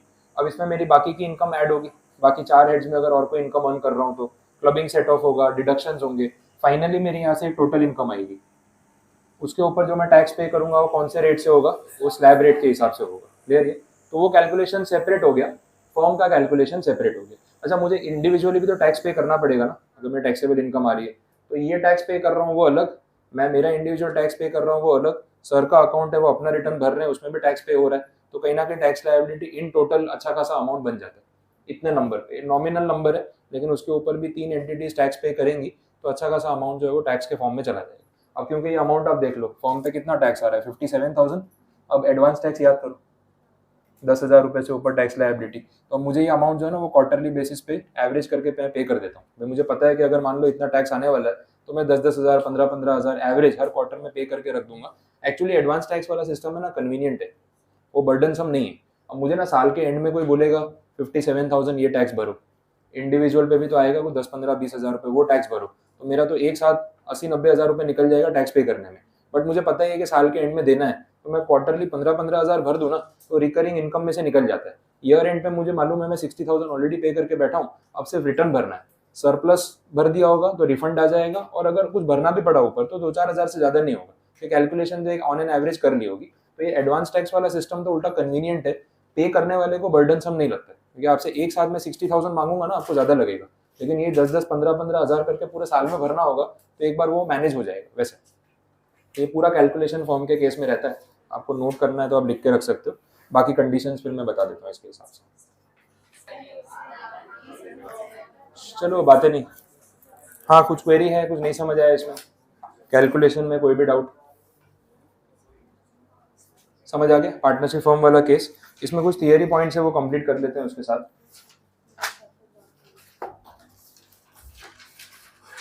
Page number 98 पे आप देख लो। बोला है in case of a firm which is assessable as such. First point में बोला any payment of salary, bonus, commission or remuneration by whatever name called to a partner other than a working partner would not be allowed as deduction. देखो एक होता है ना, आपने पढ़ा होगा dormant partner, working partner, partnership firm वाले case में तो जो कुछ काम कर रहा है उसको वर्किंग पार्टनर बोलेंगे, तो उसको रेम्यूनरेशन दिया जाए तो बनता है। रेम्यूनरेशन वर्ड का मतलब ही वही है कि जो मेहनत कर रहा है ना उसके बदले उसको कुछ पैसे मिल रहे हैं। डोरमेंट पार्टनर ने तो या तो अपना नाम दिया होगा फर्म में, कैपिटल लगाई होगी, काम तो कुछ कर नहीं रहा, तो उसको अगर आप सैलरी, बोनस, कमीशन, रेम्यूनरेशन दे रहे हो ना तो वो वैलिड नहीं है, उसका डिडक्शन फिर यहाँ क्लेम करने को नहीं मिलेगा जो अपने इस तरीके से क्लेम कर रहे थे, वो ध्यान रखना है। दूसरे पॉइंट में any remuneration paid to a working partner or interest paid to any partner which is not authorized by or in accordance with the partnership deed would not be allowable as deduction। आप किसी भी partner को कोई भी remuneration, interest, bonus, commission, salary कुछ भी पे कर रहे हो उसका मेंशन पार्टनरशिप डीड में होना चाहिए। जैसे मैंने आपको बोला भाई हमारा 50% रेशियो है तो हमें रेम्यूनरेशन टोटल साल के एंड तक बैलेंस कर लेना होता है, थोड़ा बहुत प्लस माइनस चलता है लेकिन ट्राई यही करते हैं कि जो रेशियो लिखा है उस हिसाब से क्लेम करे ताकि अकाउंटिंग प्रॉपर लगे, उसमें प्रॉब्लम नहीं आना चाहिए, तो ये ध्यान रखना है। डीड के अगेंस्ट जाके हम कुछ नहीं कर सकते। थर्ड पॉइंट में any remuneration paid to a working partner or interest paid to any partner which is authorized by or is in accordance with the terms of partnership deed but which relates to any period falling prior to the date of such partnership deed would not be allowable। Partnership जिस दिन register हुई, जिस दिन से deed create हुई उसके पहले के ड्यूरेशन का अगर कोई रेम्यूनरेशन पे किया भी गया है पार्टनर को वो एक्सपेंस में यहाँ पे क्लेम करने को नहीं मिलेगा। जिस दिन से डीड रजिस्टर हो गई, पार्टनरशिप क्रिएट हो गई ना, ऑन एंड आफ्टर वहां से फिर आप क्लेम करो तो उसमें प्रॉब्लम नहीं, ये भी इम्प्लाइड सी बात है। डी पॉइंट में देखना, ये आपने पार्टनरशिप अकाउंट्स में शायद पढ़ा होगा 11th-12th में जो अकाउंटिंग में आ रहा था ना, वो 12% इंटरेस्ट रेट वाली कंडीशन है। अगर पार्टनर्स फर्म में कैपिटल लेके आते हैं, ऑब्वियसली पैसा लगाया होगा, तो फर्म का एक्सपेंस ज़्यादा दिखाने के लिए वो इंटरेस्ट ऑन कैपिटल क्लेम कर सकते हैं। ये आपने पढ़ा होगा interest on drawings, interest on capital, वैसे कैलकुलेशन होती थी, ये वही पॉइंट है। तो अगर पार्टनर कैपिटल के ऊपर इंटरेस्ट क्लेम कर रहा है तो इंटरेस्ट का एक मैक्सिमम रेट है दैट इज 12% पर एनम, उससे ज़्यादा इंटरेस्ट वो क्लेम नहीं कर सकता। ठीक है, अगर ज़्यादा क्लेम किया है तो सरप्लस अमाउंट रिवर्स हो जाएगा। सपोज हमने क्या किया, फर्म का टैक्स कम करने के लिए, उसकी इनकम रिड्यूस करने के लिए 18% पर एनम के हिसाब से हम पार्टनर्स ने इंटरेस्ट चार्ज कर लिया, एंट्री दिखा दी एंट्री, फर्क नहीं पड़ेगा, डिपार्टमेंट बोलेगा भाई हम तो 12% ही अलाउ करेंगे, ऊपर का जो आपने 6% क्लेम किया है ना वो हम फर्म की इनकम में एड बैक कर रहे हैं, उसको वहाँ पे प्लस कर रहे हैं, तो मैक्सिमम क्लेम करने को मिलता है 12%। एमसीक्यू में ये पॉइंट कैलकुलेशन में यूज होता है कितनी बार, वो बताते हैं भाई 15% पर एनम के हिसाब से इतना इंटरेस्ट क्लेम कर लिया, अब कितना मिलना चाहिए था या फर्म की इनकम पे इसमें क्या इफेक्ट पड़ेगा, तो आपको 12% पे गिन के बाकी का अमाउंट रिवर्स करना पड़ेगा, इनकम में ऐड करना पड़ेगा, ये हो सकता है। और लास्ट जो है ई point, any remuneration to a working partner which is authorized by and is in accordance with the terms of partnership deed and in relation to any period falling after the date of partnership deed is an allowable deduction subject to, however, to the conditions that the maximum amount of such payment made to all the partners during the previous year should not exceed the limits given below। ये point simply ये section की बात कर रहा है 40B, ये वाली limits की बात कर रहा है और कुछ नहीं, और लिमिट्स हमने देखी ली, तो ये कुछ पॉइंट्स थे जो इससे कनेक्टेड है। बाकी ये कैलकुलेशन जो मैंने आपको समझाया नीचे यहाँ पे लिखा हुआ है, बुक प्रॉफिट का क्या मतलब है वो भी वहाँ पे मेंशन किया हुआ है थियरी में, तो वो अपन ने देख लिया। तो इसके साथ ये 40B वाली पूरी स्टोरी यहाँ पे कंप्लीट। कुछ नहीं समझ आया, कुछ क्वेरी है तो बताओ। क्लियर है, पार्टनरशिप फर्म का कैलकुलेशन समझ आ गया, तो ये रेलेवेंट है ना, इन फ्यूचर आप कोई पार्टनरशिप फर्म क्रिएट करोगे, मैंने बोला मैं मेरी फर्म के लिए कैलकुलेशन करता ही हूँ, तो वो देखना ही पड़ता है कि भाई कितना बुक प्रॉफिट आ रहा है, कितना बुक प्रॉफिट आना चाहिए, उस हिसाब से कितना रेम्यूनरेशन ले सकते हैं, तो कैलकुलेशन ध्यान में रखना पड़ता है। अब आइडियली क्या होता है ना, अपने शुरुआत तो यहाँ से करते हैं कि ये बुक प्रॉफिट आया तो इतना बांटना है, इतना क्लेम करने को मिलेगा, इतना फर्म में टैक्सेबल होगा और इतना टैक्स आएगा, यही होता है। रियलिटी में उल्टा कैलकुलेशन होता है, शुरुआत यहाँ से होती है कि टैक्स कितना भरना है, ठीक है, तो मुझे नहीं भरना है इतना टैक्स, मुझे भरना है 30-35,000, उससे ज़्यादा नहीं, तो रिवर्स कैलकुलेशन होता है कि भाई 30,000 अगर टैक्स भरना है तो ये कितना आना चाहिए, 1 लाख आना चाहिए। अब ये अगर 1 लाख आना चाहिए तो फिर ये कितना दिखना चाहिए ताकि इसमें से हम इतना बांट सके। तो रियल लाइफ में कैलकुलेशन एंड पॉइंट से रिवर्स में स्टार्ट होता है, बजट होता है टैक्स पे करने का कि मेरा इतना ही बजट है, इससे ज़्यादा नहीं भरूंगा मैं, इसके हिसाब से हम रिवर्स में जाते हैं कि 1 लाख दिखाना है। अब ये कैलकुलेशन थोड़ा सा ट्रिकी है ना, वो हिट एंड ट्रायल करके देखना पड़ता है कि भाई 1 लाख रुपये फर्म का प्रॉफिट दिखाना है, पार्टनर्स कितना रेम्यूनरेशन ले सकते हैं कि भाई बुक प्रॉफिट में से ये वाली लिमिट लगाने के बाद लास्ट में 1 लाख बचना चाहिए। आया समझ में? ऐसे कैलकुलेशन होता है। तो ये टारगेट लेके चलते हैं कि भाई ये 7 लाख रुपए पे देखो 190 आ रहा है ना, तो मेरे को 7 लाख नहीं दिखाना है, फिर भी टैक्स इतना आएगा, तो इसको कम करना पड़ेगा, 6, 5.5, 5 की तरफ लाओ, फिर उसमें से ये रेशियो बदलेगा, ये रेशियो बदलेगा तो डिफरेंस में 1 लाख आएगा। जिस बुक प्रॉफिट पे ये 1 लाख आ जाएगा, मेरा टारगेट पूरा हो गया, तो मैं बुक प्रॉफिट उतना ही रखूंगा। अब बुक प्रॉफिट के हिसाब से दिखेगा इनकम और एक्सपेंस। तो इनकम कितनी दिखानी है सामने, एक्सपेंस कितने आने वाले हैं, ताकि बुक प्रॉफिट मेरा जितना चाहिए उतना मैच हो जाए। पूरा कैलकुलेशन रिवर्स होता है और फिर जाके अपना एक बैलेंस शीट और पीएनएल रेडी होता है। रियल लाइफ में कैलकुलेशन लोग ऐसे ही करते हैं, ऐसा नहीं कमाते जाओ बाद में देख लेंगे, ये देखा नहीं जाएगा फिर, ये भी एक पॉइंट है। हाँ, तो ये प्रॉब्लम होता है। ठीक है, तो ये सब आएगा, आपका भी टाइम आएगा तब सीखोगे अपने, फिर सिखाना नहीं पड़ेगा। इसलिए अभी रूल सिखा रहा हूँ कि ये असली रूल है, अब इसको कैसे घुमाना है वो आप अपने आप देख लेना, वो नहीं सिखाना पड़ता। चलो, तो 40B कंप्लीट। नेक्स्ट पेज पे देखना, एक सेक्शन है पेज 99 पे, ये अपन पहले बात कर चुके हैं। आपको कैश पेमेंट वाला पॉइंट याद है, 10,000 रुपए वाला, 3-4 बार तो रिपीट हो गया। ये वही सेक्शन है 40 कैपिटल A सबसेक्शन 3। इसमें कैश पेमेंट्स की बात हो रही है।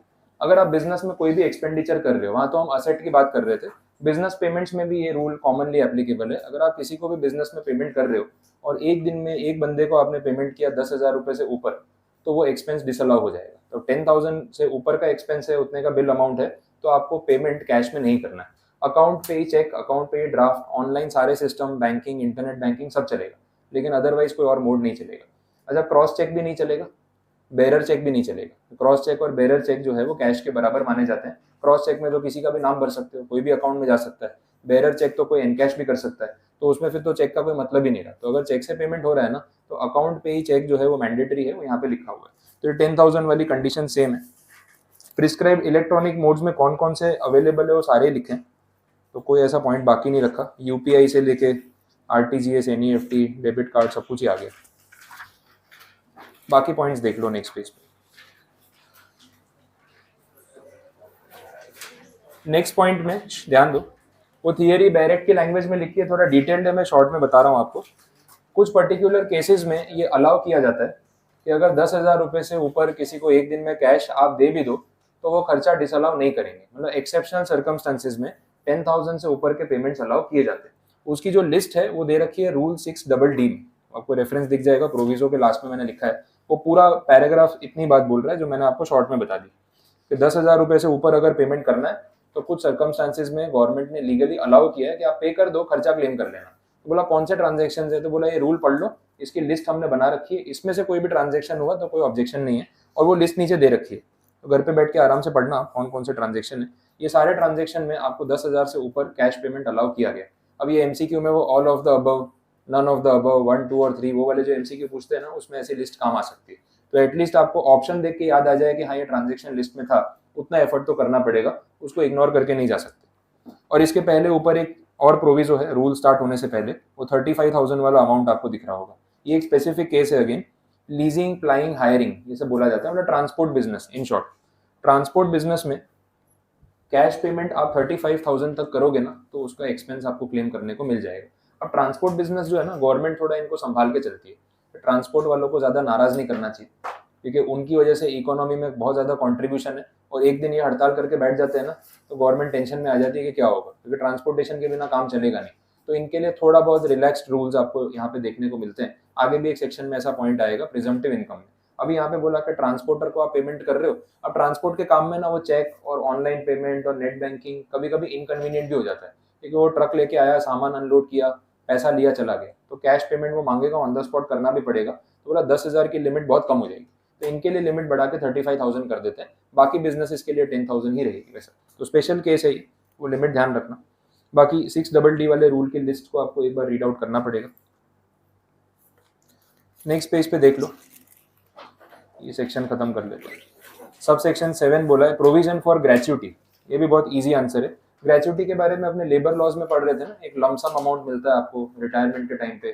5 साल अगर आपने कंटिन्यूस सर्विस कर ली किसी कंपनी में, तो उसके बाद रिटायरमेंट के टाइम पे आपको पैसा पे करेंगे, और कैलकुलेशन होता है पूरे साल में आपने काम किया तो 15 दिन के वेजेस कितने हुए, उस हिसाब से हम कैलकुलेशन करते हैं। अब ये ग्रेच्युटी वाले केस में ऐसा बोला कि एम्प्लॉयर ग्रेच्युटी का जो फंड है वो पर्सनल फंड नहीं बना सकता। मतलब ऐसा नहीं कि उसने खुद ही पैसा साइड पे रखा है खुद के पास, वो डिडक्शन के लिए क्वालिफाई नहीं करेगा। सेंट्रल गवर्नमेंट के अप्रूव्ड ग्रेचुइटी फंड होते हैं, उसमें अगर वो पैसा कंट्रीब्यूट करके रखता है एज अ फंड कि भाई जब रिटायर होगा एम्प्लॉय तो इसमें से उसको पे कर दूंगा, तो उसका वो डिडक्शन ले सकता है। ये सिंपल कंडीशन है। तो ये बात यहाँ पे की। और ग्रेचुइटी का पैसा आपने सेट असाइड करके रखा है, उस पर टैक्स एग्जेम्पशन लिया हुआ है। अब जब वो ग्रेचुइटी आप एक्चुअल में पे करोगे तो फिर से एक्सपेंस क्लेम कर पाओगे क्या? नहीं, तो वो 2 बार हो गया ना। तो अभी अपने पॉइंट देखिए जैसे वैसा हो गया। ऑलरेडी आपने बेड डेट रिजर्व साइड पे रखा हुआ है, फिर उसी में से बेड डेट हुआ तो वापस थोड़ी ना बेड डेट का डिडक्शन मिलेगा। ये भी सेम है, ग्रेचुइटी के नाम पे फंड रखा है आपने, उसका claim already books of accounts में सेक्शन में ले लिया, उस फंड में से किसी भी एम्प्लॉय को इन फ्यूचर पेमेंट करोगे तो उसका टैक्स डिडक्शन फिर से क्लेम करने को नहीं मिलेगा, नहीं तो वो रिपीट हो जाएगा। इतनी बात की। तो बस ग्रेचुइटी में यही पॉइंट्स है कि अप्रूव्ड ग्रेचुइटी फंड होना चाहिए और उसके लिए आपको सेट असाइड करके रखना है, और फ्यूचर में उसमें से पे करोगे तो वापस से डिडक्शन नहीं मिलेगा। ठीक है, तो ये पॉइंट यहाँ पे कंप्लीट। अब लैंग्वेज पढ़ोगे तो समझ आ जाएगी। और जो लास्ट पॉइंट है ना उसमें, restriction on contribution by employers to non statutory fund, वो सेम चीज़ है। आप कोई भी ऐसा एम्प्लॉय वेलफेयर फंड में कंट्रीब्यूट करो तो वो रिकग्नाइज्ड या स्टैट्यूटरी होना चाहिए। नॉन स्टैट्यूटरी मतलब कि कोई प्राइवेट फंड हो गया, तो प्राइवेट फंड का डिडक्शन गवर्नमेंट देगी नहीं, बिकॉज उनको ट्रस्ट नहीं होगा कि पैसा सच में उस फंड में पड़ा है, आप उसको सेट असाइड करके रखते हो। तो provident fund, superannuation fund, gratuity fund, ESI fund जो भी है, ये गवर्नमेंट रिकग्नाइज्ड या खुद गवर्नमेंट के फंड्स होने चाहिए, तो ही इनमें किया हुआ कंट्रीब्यूशन आपको एग्जेम्पशन के फॉर्म में क्लेम करने को मिलेगा, अदरवाइज नहीं मिलेगा। क्लियर? तो ये जनरल कंडीशन यहाँ पे हो। बस इसके साथ ये वाला ब्लॉक कंप्लीट है। उसमें आगे एक सबसेक्शन 2 बाकी है, लेकिन वो आज का टॉपिक नहीं है। आज के लिए इतने सेक्शंस रखते हैं, बाकी कल देखेंगे।